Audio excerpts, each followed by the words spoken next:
जनाब, WPF पे थोड़ी सी बात कर लेते हैं। बिस्मिल्लाहिर्रहमानिर्रहीम। WPF stands for Windows presentation foundation. So there are two approaches to designing a graphical user interface in Microsoft .NET environment. The first one is Windows Forms, जिस पे हमने काफ़ी काम किया. दूसरा Windows Presentation Foundation. WinForm के मुकाबले में WPF जो है ये एक प्लेटफॉर्म इंडिपेंडेंट अप्रोच है. यानी if you develop, you design a GUI in WPF, then it has the same look and feel in different environments. If you look in the Windows platform, आपको वैसे ही look and feel मिलेगा जैसा कि आपको जो है लिनक्स में मिलेगा या किसी और ऑपरेटिंग सिस्टम में, सोलारिस में अगर आप देखना चाह रहे हैं या मैक ओएस में देखना चाह रहे हैं, तो आपको सेम लुक एंड फील मिलेगा. इसकी वजह यह है कि WinForm के अंदर जो है जो कंट्रोल्स हैं उसकी ऑपरेटिंग सिस्टम के साथ 1-to-1 मैपिंग है. यानी WinForm का जो बटन है वो एक्चुअली विंडोज़ के किसी बटन के ऊपर उसकी मैपिंग है, क्योंकि वो जो है विंडोज़ की जो DLLs हैं, यूज़र 32 और GDI 32 DLLs, उसके रैपर्स हैं. यानी उन्होंने जो है खुद से बटन डिज़ाइन नहीं किया, बल्कि जो ऑपरेटिंग सिस्टम है, जो प्लेटफॉर्म है, उसके अंदर जो बटन्स मौजूद हैं उसके ऊपर मैपिंग की हुई है, उसके ऊपर रैपर्स चढ़ाए हुए हैं. जबकि WPF के अंदर हर कंट्रोल को खुद से डिज़ाइन किया गया है. तो WPF is more than just a wrapper, it is part of .NET framework.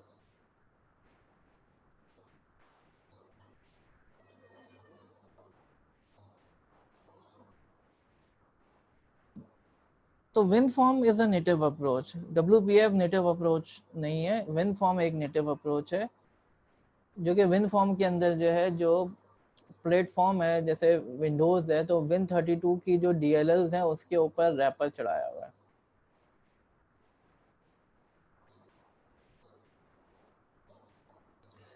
So this is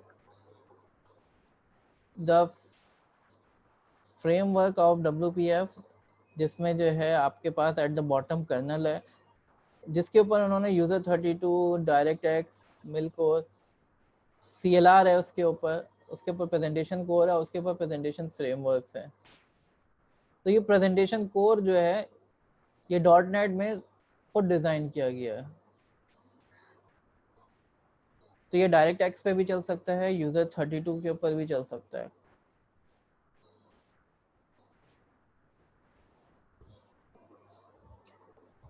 WPF के ऊपर थोड़ी सी गुफ्तगू हम प्रैक्टिकली करते हैं. ये बेस करता है XAML के ऊपर. इसकी जितनी भी कोडिंग होती है आप जो है XAML या एक्सटेंसिबल एप्लीकेशन मार्कअप लैंग्वेज के अंदर करते हैं. You can add controls in the form of XML elements. आप जो है बटन लगाना है, आपने XML का कोड लिखोगे जिसके थ्रू बटन लग जाएंगे. विंडोज़ डिज़ाइनर भी मौजूद है इसका, आप डिज़ाइनर के थ्रू भी कोडिंग कर सकते हैं. इसकी खूबी ये है कि इसमें कोऑर्डिनेट्स जो है XY पोजीशंस जो है आप फ्लोटिंग पॉइंट में दे सकते हैं. वेक्टर ग्राफिक्स पे ये बेस करता है. इसमें बहुत ज़बरदस्त 2D एंड 3D कैपेबिलिटीज़ हैं, एडवांस फॉन्ट प्रोसेसिंग ऑप्शन है एंड सो ऑन, और बहुत सारे फीचर्स अवेलेबल हैं. असल जो खूबी है इसकी सेपरेशन ऑफ कंसर्न्स. आप जो प्रेजेंटेशन है वो XML फाइल के अंदर, आप जो GUI डिज़ाइनिंग का कोड है वो XAML फाइल के अंदर आप स्पेसिफाई करते हो, और जो कोडिंग है वो एक अलग फाइल में होती है. तो सेपरेशन ऑफ कंसर्न्स हो गया. GUI अलग है और आपका कोड अलग है. तो फॉर एग्जांपल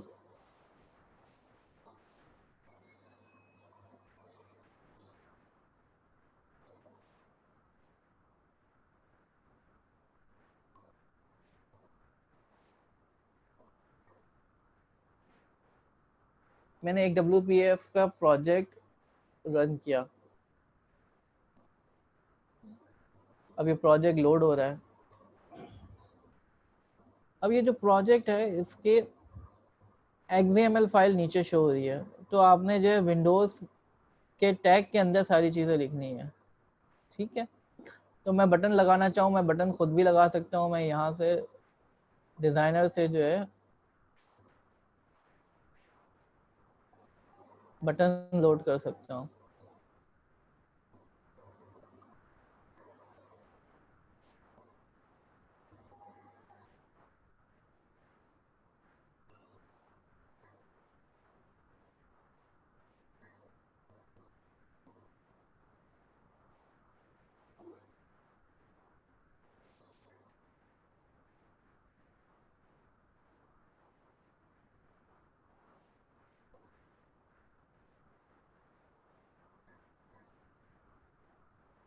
ये बटन आ रहा है यहाँ पे, मैंने इसको यहाँ पे ड्रैग करके डाला तो आप देख सकते हैं नीचे बटन का टैग आ गया।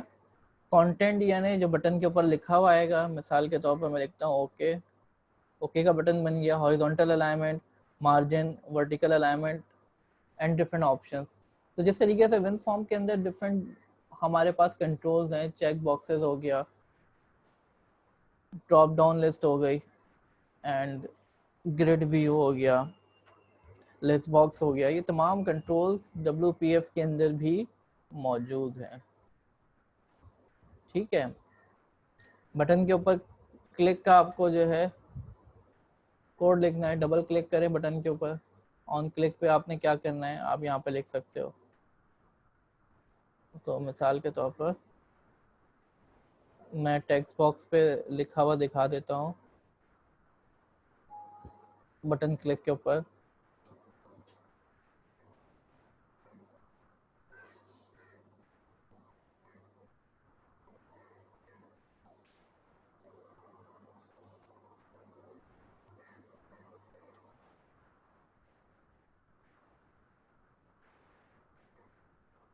टेक्स्ट बॉक्स को हमें कोई आईडी देनी पड़ेगी।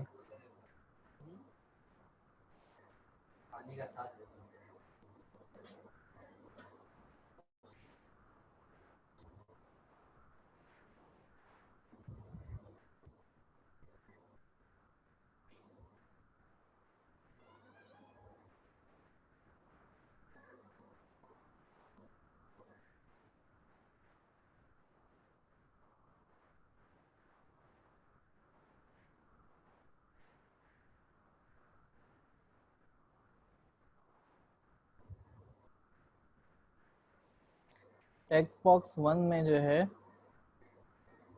टेक्स्ट दिखा दो, I am click, button click पे लिखा हुआ आ जाए आई एम क्लिक। तो चलाते हैं, तो बटन पे क्लिक हुआ तो लिखा हुआ आ गया आई एम क्लिक। तो इस तरीके से WPF के अंदर आप जो है वैसे ही डिजाइनिंग कर सकते हो, ड्रैग करते हुए प्रॉपर्टीज वैसे ही स्पेसिफाई कर सकते हो, इवेंट्स स्पेसिफाई कर सकते हो, मार्जिन हो गया, अलाइनमेंट हो गया, पैडिंग हो गया, ये तमाम चीज़ें आप स्पेसिफाई कर सकते हो। लेकिन सबसे अच्छी चीज़ जो WPF की है वो इसके लेआउट्स है। लेआउट्स की मदद से आप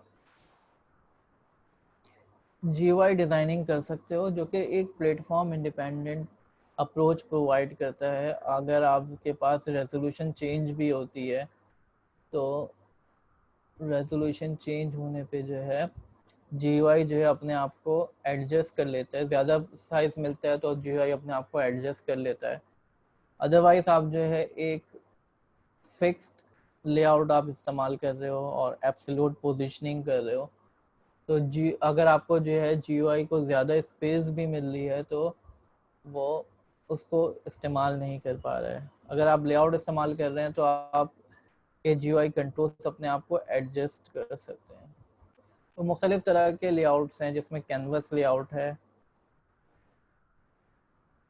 कैनवस लेआउट के अंदर आप अपने कंट्रोल्स को किसी भी पोजीशन के ऊपर प्लेस कर सकते हो।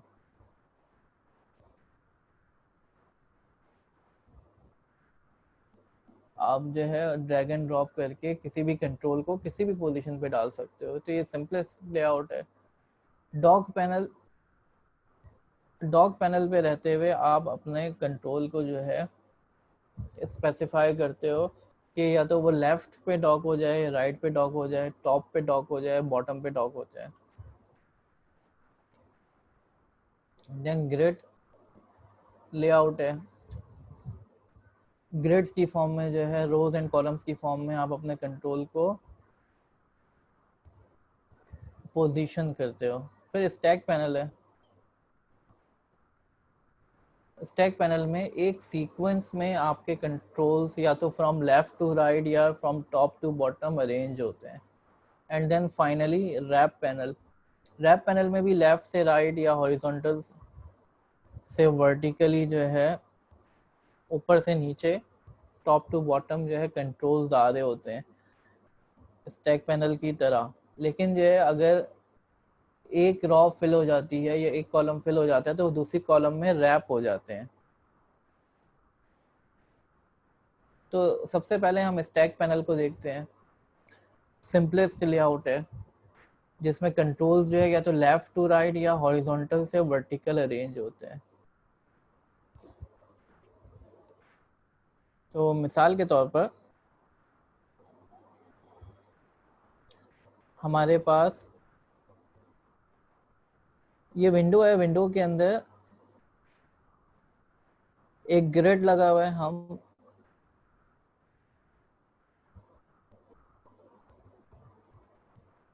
इसके अंदर जो है एक स्टैक पैनल लगाते हैं और इसके अंदर कंट्रोल्स प्लेस करते हैं। तो आप ये देख सकते हैं कि ये कंट्रोल्स जो है टॉप से बॉटम आ रहे हैं। अगर मैं मज़ीद कंट्रोल इसमें डालने की कोशिश करूं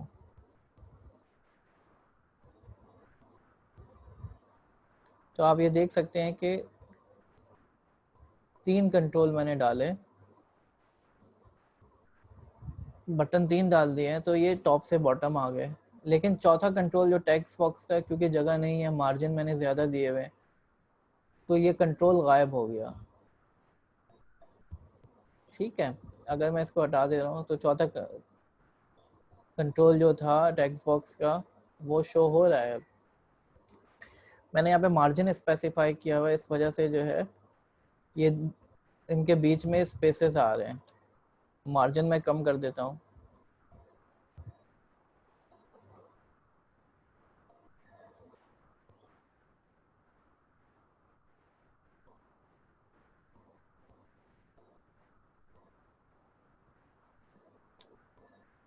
मार्जिन कम करने से जो है ये करीब करीब आ गए।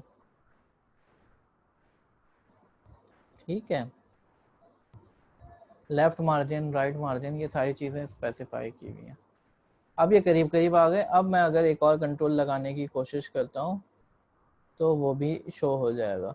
तो स्टैक पैनल में अब मैं हॉरिजॉन्टली भी शो करा सकता हूँ, वर्टिकली भी शो करा सकता हूँ। मैं हॉरिजॉन्ट अभी वर्टिकली शो करा रहा हूँ, अब हॉरिजॉन्टल मैं कर दे रहा हूँ तो ये लेफ़्ट टू राइट शो होंगे। ओरिएंटेशन मैंने इसकी स्पेसिफाई कर दी लेफ़्ट टू राइट। ठीक है जनाब।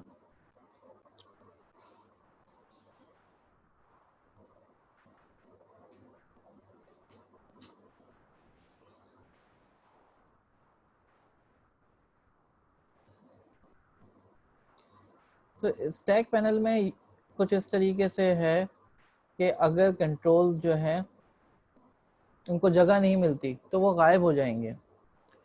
जैसे मैंने 4 कंट्रोल्स लगाए हैं, बटन लगाया है 1 2 3, 3 बटन लगाए हैं मैंने, और उसके बाद टेक्स्ट बॉक्स लगाया है मैंने।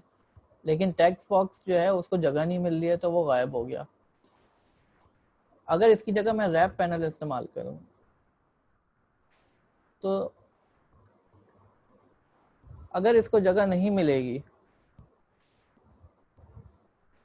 तो ये दूसरी रॉ या दूसरे कॉलम में चला जाएगा। ठीक है जनाब।